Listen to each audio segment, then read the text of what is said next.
You're listening to Living Free, your podcast for a life full of freedom and magic. I'm your host, Tanja Hirsch, and I hope that every time you listen, you feel a little bit more inspired to follow your intuition and to create a life beyond your wildest dreams. Welcome back to the Living Free podcast. Today I dive soul naked with Kim Mellor. And before I introduce her and before I share this episode with you, I would love to invite you to my upcoming Yoni Egg initiation this Sunday, where we have 2 hours to dive deep into your sensuality, where you can blow your own mind of what's possible to feel in your body. We have so much shame and so much guilt around being in our bodies, feeling pleasure, allowing ourselves to really surrender, to be open, especially amongst women. And this was one of the most powerful things I put myself into spaces with other women where we celebrate our pleasure, where we embrace how special and what a gift it is to be connected to our senses, to be present, to be seen and heard in spaces with other women.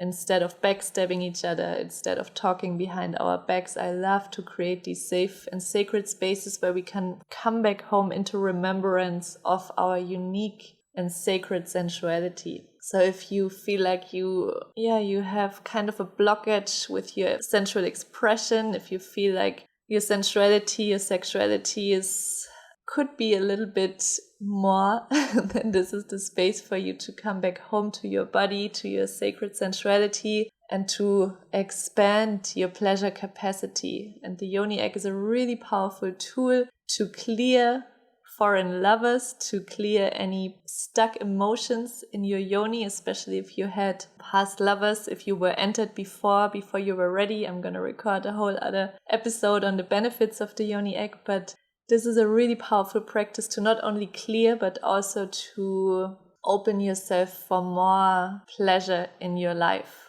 So you will notice so many benefits from this practice. Make sure to listen to this episode that I'm going to record very soon. And I'm also having a podcast giveaway. So if you want to join the Yoni Egg initiation this Sunday, I will link everything in the show notes. And if you want to join my podcast giveaway, where you can win one of 5 spots for my closing 2022 ceremony, my biggest ceremony of the year, my most favorite ceremony, the most powerful one, where you can close this year, where you can integrate the lessons, the blessings, and we celebrate everything of this wild ride of 2022 to move into the new year with integrity, with empowerment, instead of just seeing the bad things. It's so easy to look back at this year and say, oh my God, it's been so hard, but there's actually been so many blessings and so many lessons, and we grew so much in this wild ride. So there's one of 5 spots that I'm gonna give away,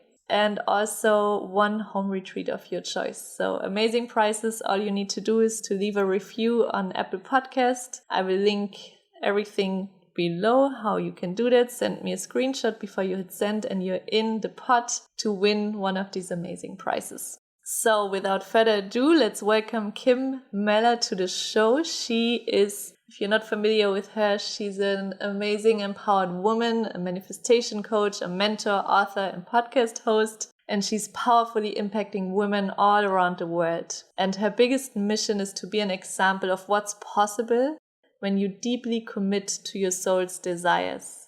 There's a lot of similarities in our journeys. You will hear that in the interview. She's a real soul sister, and she's here to empower women to reclaim their feminine power, to live their truth and manifest magic. So without further ado, let's welcome Kim Mellor to the podcast. So welcome to the podcast, Kim. I'm so excited to dive soul naked with you today. Thank you for having me. When I received your message of, would you mind turning up to the show naked? I was like, I love this woman. Yeah, it's a pleasure to have you. So the first question I would like to ask you is, what does living free mean to you right now in this moment? Living free is deeply just deeply knowing how powerful I am. And this feeling of unconditional self-worth, like no one can ever add or take away the way that I feel about myself, that feels like freedom for me. That resonates deeply. And I can imagine the way you feel right now in your body hasn't always been the case. If you take us back maybe like 10 years or whenever your healing journey started, how did you feel about yourself back then? And where did you outsource your self-worth from people, from places, from maybe your job? Like, what was your life back then compared to what it is now? That's a really good question, actually. And I feel I'm only now at 38 years old, really discovering this deep, unconditional self-worth I just haven't had access to before. And most of my life, that's been because I've been solely focused on outsourcing every kind of self-worth, beauty, like who even am I? Like my whole identity was based on what other people thought I was valued at. And I remember I was about 13 years old and I started my modeling career.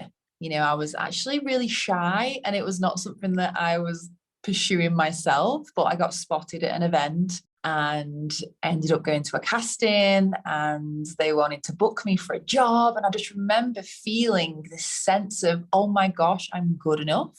And that was my fuel of my self-worth at that time. And with every casting and with every modeling job, my confidence got deeper and deeper and deeper. But it was the confidence that was outside of myself and not inside of myself. So the more I continued on my modeling journey, I feel like the thicker this armor of protection actually became. And ultimately, that's what perfection is. It's this shield of protection that stops us from getting hurt. And I started to notice that I was getting really self-conscious of the way that I looked, my body size, what I was eating. And I just remember thinking, I'm not happy. Surely there has to be more to life than this. You know, I can put on a front and I wear this mask of what people think I should be and how I should behave.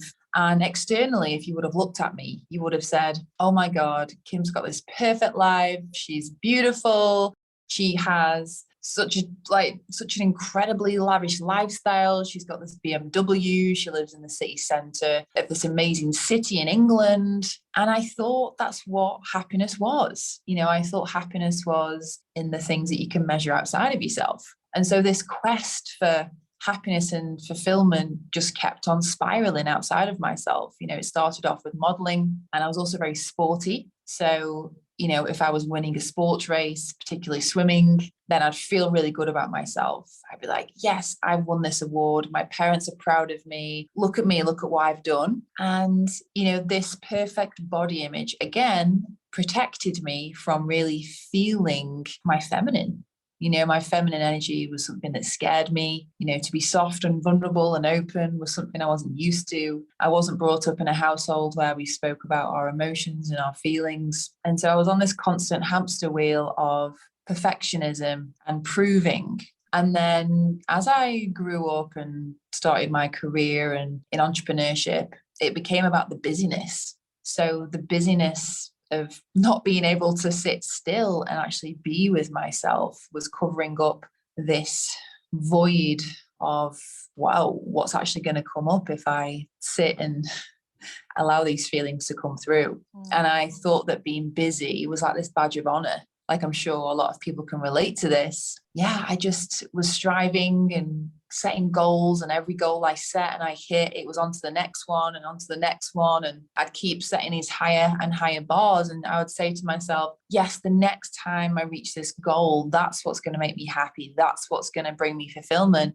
And it just was never, ever enough. You know, I got to the point in my life where I'd never had so much success, but also so much emptiness. And I was like, what is going on here? And then I remember one time after a modeling job, I got an email from the client after I actually did the job, spent all day in the studio, got the photos back, and they circled my body 8 times in red pen and said to my agent, we're not paying, her hair's greasy, her nails are red, she's got a muffin top. And wow. I was floored. I was like, what the heck is happening right now? Wow. Because you can imagine yeah, like my whole sense of self, my identity, the value that I placed on my looks was just gone. It was gone. And in that moment, that was a definite turning point for me, because from that moment, I decided to just really use this as fuel. And why is this happening for me? And although it wasn't a complete embodiment of self-worth, that was the first layer, the first pain, this painful feeling of, oh my gosh, I'm not worthy, that I had to peel away to really start to learn to love myself. Yeah. This healing journey, it does come in layers, and that's something that I've also had to really hold. As humans, we're multidimensional. We have many layers. And when I think I've cracked one thing, another thing comes through. And it's just this constant evolution, this journey of coming back to wholeness. And I feel like for most of my life up until this point, I've been focused on separation. If I achieve this, then I'll feel good. If I look like this, then people will like me. And then as I've grown up in this entrepreneur world, this online business and coaching, there's still been parts of me that have desired people's acknowledgement to feel good. Again, the goals and the money, and like when I'm earning 50K a month, then I'll be successful. And I've just noticed that these layers are just real, especially with the eclipse, are like really coming to the surface to go, right, this is really why you're here. Like, how can you come back to oneness and really cultivate this unconditional self-worth, which is where no one can give you anything that you haven't already got.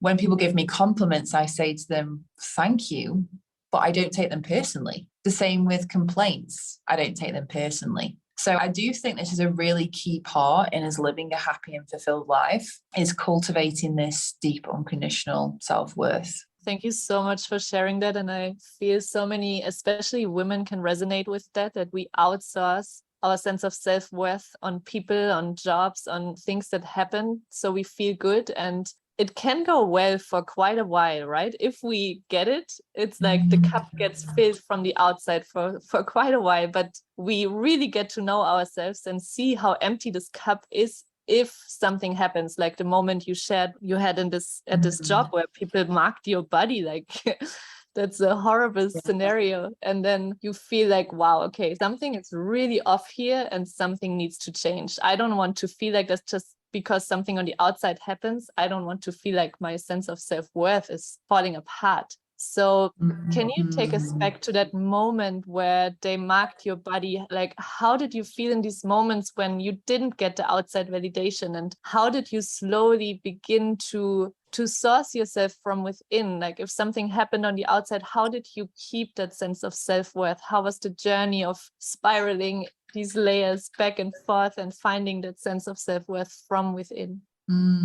Well, back then it was a long and messy road, longer and messier than it is now, for sure, because that was probably maybe it was 10 years ago. So I'd only just started personal development. I was learning about mindset and positivity, and I was really opening up to this different world. I'd never been exposed to like how you can possibly build an online business before. I thought that being a self-employed model was really cool and it was free because I didn't have to work a 9-to-5 desk job. But really, I just created my own job, because if I didn't work, I didn't get paid. So when I first got that message, oh my God, I remember my heart just like fell to the floor and I was like, oh shit. Oh my God, I'm ugly. I'm not worth anything.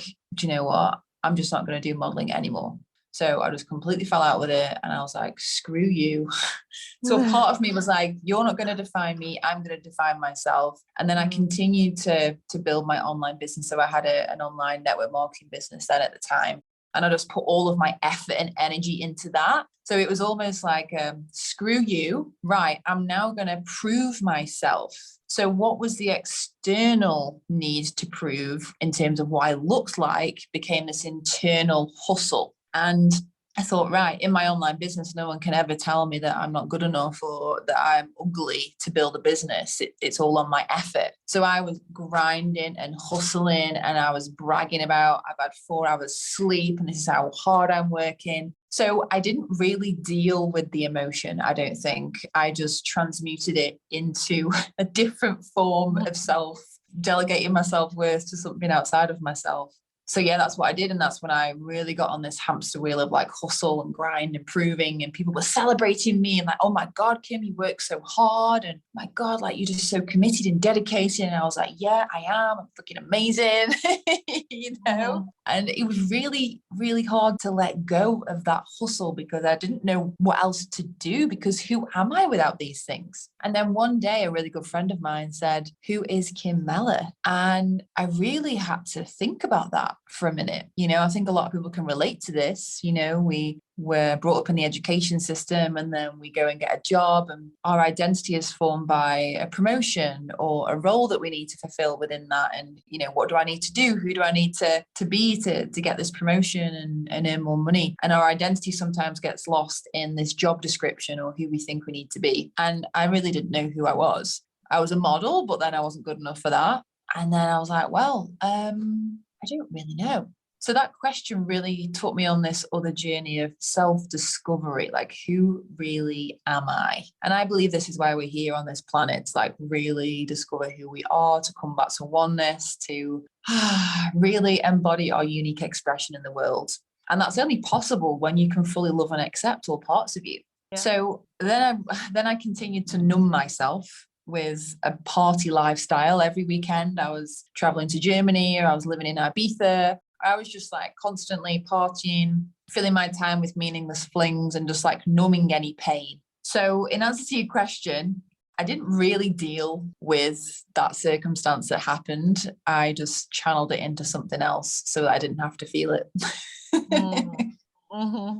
And when did it change? Were you really forced to look at these parts that you were running away from, numbing yourself the whole life? And what was underneath that? Where did it come from? I mean, it's definitely been a journey for me. And it's only been the past few weeks, actually, that I have had some huge, huge realizations about this. And that's 10 years later, just to put it into perspective. And I believe that all the things that are happening outside of us are happening for us. And all of the challenges and obstacles that I've had to overcome, the heartbreak, the fear, the loss, they've all helped me to shed layers of what I thought I needed to be or my perception of safety. You know, for my whole life, I created this perception that safety was outside of myself. Safety lied in what I looked like, what I did, what I had, you know, the money in my bank account. And I remember it was 2016 where I had a dark night of the soul and my life completely turned upside down, inside out.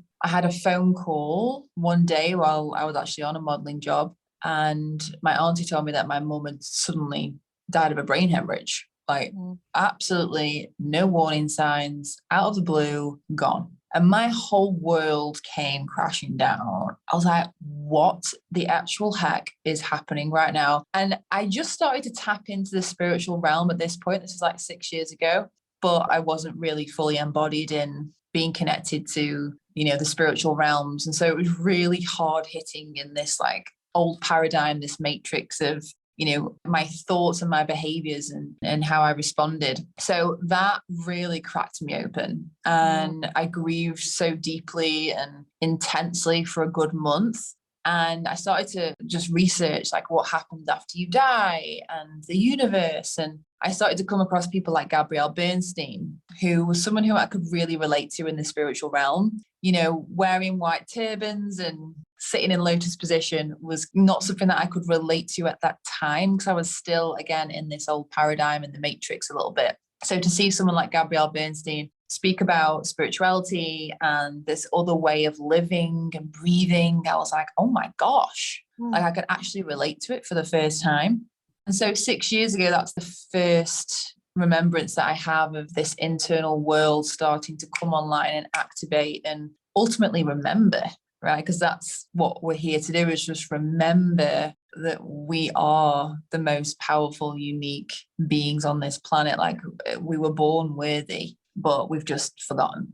And it has been a journey for sure. You know, I've been in relationships that I've settled in. And I remember through one of my relationships of 5 years, he had 2 stepchildren and, you know, we were planning the future together, and it's a really good chunk amount of time to be with someone. But I kind of knew something was off, and my intuition was just telling me that something isn't right. And that's because I started to wake up. So when I first started the relationship, I wasn't into tapping into my spirituality at all. And then during the relationship, my mum died. And then I went on this self-love retreat. And this self-love retreat allowed me the space, like a week without my phone, just being with myself and other women, to fully connect to myself and what I wanted. And my self-love and self-worth started to increase. What I knew was possible for me started to really feel like, oh my gosh, like I just know there's so much ready to be birthed within me. And I believe in myself. I know it's possible. I couldn't be in the relationship anymore. So like navigating heartbreak and leaping into the unknown and fully backing myself and trusting that if I have the guidance to do something and I don't know how it's going to work out, is leaping and doing it anyway. And those leaps that I was making was really helping me to cultivate this safety inside of myself, because I didn't know what was happening outside. There was no safety net, but I learned to develop this deep, intimate relationship with myself and the divine. And it just started to get stronger and stronger and stronger. Yeah. So it's not something that you can learn by reading a book. I think self-worth, you've got to put yourself in the firing line and every day choose and commit to honoring yourself. But it's freaking scary. It's like, well, what happens if your best friend leaves you, or your family doesn't want to speak to you, or, all of these things come up, and have definitely come up for me, for sure. There's so many gems and so much wisdom inside that I hope every woman that's listening takes that, because it's so easy. And I feel 99% of society does that. If something happens, it's so easy to take the lower grab of feeling safe and just holding on to the next person, or just numbing yourself, just going out to distract yourself from the core feeling that just wants to be felt and integrated and embraced. And only if we surrender into this void of not knowing, if we leave a relationship, this can be so scary. If we don't know what's going to come, if we're going to be alone forever, all these fears get smashed in our face, and it feels like we're losing the hold of who we thought we were. And then the art of finding true self-worth for me was also to surrender into the void, to trust that it's going to be more magical than I can ever imagine, even if it feels like I'm losing myself right now, even if it feels like I'm dying, like who I thought I was is not existent anymore. It's burning to the ground. And I just trust that whatever comes out of on the other side is going to be bigger than I can ever imagine. But that's the hardest thing if you're in this void. It's easy when you're outside to talk about it, but when you're in it, it feels like you're jumping into a cliff without seeing anything. Oh my God. Yeah. And I'll share really vulnerably, actually, since I came back to Bali about a month ago after traveling for 7 months, and Bali definitely takes you down, but also lifts you up in many ways. And I don't know if it's been the eclipse or being in Bali, but I have been going through it. And, I'm so loving and accepting of myself now, even as a coach, that I share this, because I'm here to say that I'm human and I'm walking this path and I'm leading myself through these things. And I can only give my clients advice when I'm like following my desires, acting from a place of integrity. This is what I'm telling you to do. I'm doing it, and this is what's happening for me. So it's only recently that I've fully allowed myself to embrace my humanness, embrace the shame, the fear, the doubt, and just know that the human comes along with us. A lot of people stay stuck when they feel the fear, or they're in this void and the unknown, because they allow it to consume them and they think they need to fix something. But what I realized is, like, there is nothing to fix. When we know that we are enough as we are, and yes, we're human, we have things come up, how can we walk with them? How can we hold the duality of being excited but also fearful? But how can we live more in that place of what could be possible? Just like you said, when we get to this place where we feel like we have nothing, and we're in this space of like, what the heck is happening? Everything that I relied on for safety is no longer there. All my expectations that I thought would be here are not here. This space and this gap is such an incredible moment, because with nothing, we get to create anything and everything, because there's no limitations. There's no labels. There's no perceptions of what we think we should be doing or who we need to be. It's like, who am I showing up as in this moment? And so we get to create the life we really desire. And a huge part of the work I teach is like escaping this victim consciousness of the power is outside of us. Like, it is all within us. So I know whenever I get triggered or I'm going through some kind of dark night of the soul, I'm just like, of course, I'm like, why the fuck is this happening? I watch Netflix. I just allow myself to feel it. But I'm deeply grateful, because I know that this is happening for me. And I asked for this. I asked for these layers to be shedded. I asked the universe to allow me to see my power and what I'm really capable of. You can't see what you're capable of if you're not like saying yes and leaping. And a lot of people think this feeling of peace and safety is leaning back and having these guarantees, guaranteed income and these this certainty in results. And actually, this feeling of peace comes from going through anything, the challenges that you thought you couldn't go through, the heartbreak, maybe having £1 million in your bank and losing it in a bad investment. Like, when you go through challenges and obstacles and you go through pain, you come out and you say, wow, I got through that. I know what I'm capable of. And that's where peace comes from. Peace comes from knowing you can stand in the eye of any storm and it will pass. And not only will it pass, but you will become the most empowered version of you. And that is the most priceless thing. And this is the thing about self-worth, is to be totally immune from our environment, we have to keep choosing love and oneness in ourselves. And so the universe will bring you situations that are going to help you navigate your way home. I recently went through a portal with one of my best friends of 20 years. Never had an argument ever, but it was probably a slightly codependent relationship. And I definitely didn't say the things that I should say. And a part of my journey has been speaking my truth and really having boundaries and choosing myself. And I know a lot of people can probably relate to this, the people pleasing and saying yes when you really mean no, because you want someone to like you. And again, we're giving away our power. And the portal that I went through, holy heck, the pain, the fears, the judgment on myself. And I was like, what the heck is happening right now? But through all of it, we both trusted that this process needed to happen for us to come to a higher elevated relationship, because luckily she's also in this work and, she totally gets that everything is, helping us to find our way home. And so the biggest fear for me was the abandonment of, wow, if my best friend who's like family isn't going to speak to me or doesn't like me, then, oh my God, am I loved? This feeling of oh my God, does anyone love me? Mm-hmm. And then I got it. I was like, I love myself. Today, I deeply choose to love myself. I know who I am. I am a good person. And every day I then started to just choose myself. And oh my God, I've never felt such elation and peace and just this sense of I can handle anything, because I now know that no one can ever take away this way I feel, the way I feel, because it's inside of me. And this is 38 years later, But, we also live in this world where most people are allowing social media to define their self-worth, so whenever I feel disconnected, if I go into comparison, if I think, oh my God, I'm not good enough, I'm not worthy, I'm not special, someone's doing the same thing as me, and oh my God, I can't possibly do the same thing. That's when I'm delegating too much of myself outside of me. So I shut off the world, I turn off social media, I go within and I create boundaries and I connect back to myself. So how can we keep coming back to ourselves and not allowing our external environment to pull us away from oneness? And again, it's not being a victim and saying, oh, it's social media's fault. No, it's our choice.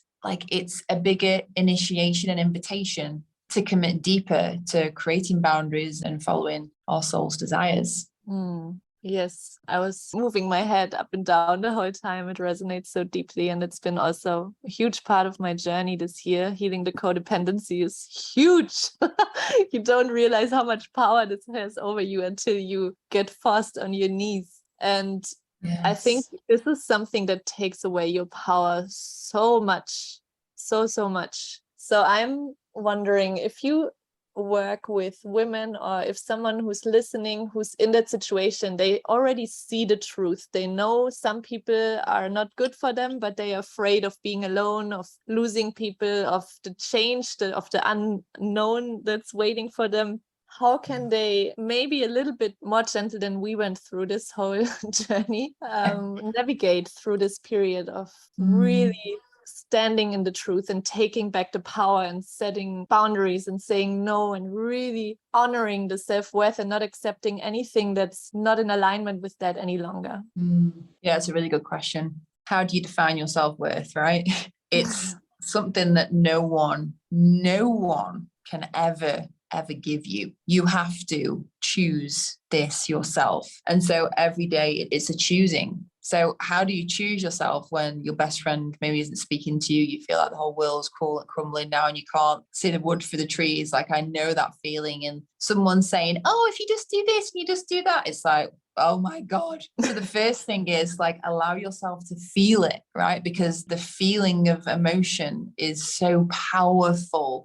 This is where we manifest from. So when I used to feel pain, I used to cover it up. And then I had to hustle and work hard to even receive any kind of manifestation. So then I associated manifestation with hard work because it was on a foundation of unworthiness and lack and not enough, not knowing that emotions compound either for you or against you. So actually just allowing yourself to feel these emotions, watching Netflix, crying, punching a pillow, fucking feel them so deeply, feel the loss, the pain, the fear, feel it fully. And then you wake up the next day and maybe you feel a little bit better. Maybe you feel good. Someone asks you how you are, you say, yeah, I'm okay. And that's fine. You know, focus on that feeling of okay and really feel that gratitude and put one hand on your chest and say, I forgive myself fully. I love myself fully. I know that I'm human and I'm doing my best, and I trust this is happening for me. And just honor yourself, get out in nature, turn off social media. And yeah, those feelings will then start to compound. So okay will become great, great will become fabulous, fabulous will become amazing. And then that compound effect will come and you go, oh my God, I've had an epiphany. Shit, this is why this happened. Oh my God, I'm so grateful. So then you look for the opportunities and you're like, wow, that's so painful. I don't want that to happen again. How can I avoid that pain? Is okay, I'm going to follow these steps. I'm going to create healthy boundaries. I'm going to just fully trust that the right people will be in my life if they're aligned. And if they're not, then they're not. And this deep trust and faith in the universe and the fact that it is always supporting you. And some people are not supposed to be in your life right now until you've maybe, you know, elevated in other areas or maybe even not be in your life at all. And you can never, ever feel abandoned and lonely when you're fully connected to yourself and oneness, because in oneness, there's nothing but everything. You can feel like no one, but be connected to everyone. You know, I see ourselves as like, we are the universe. We are pure consciousness within. So every time we go within ourselves and we're connected to this oneness, this vast universal intelligence, we're connected to everyone and everything, you know? Yeah. So yeah, that's what I would say.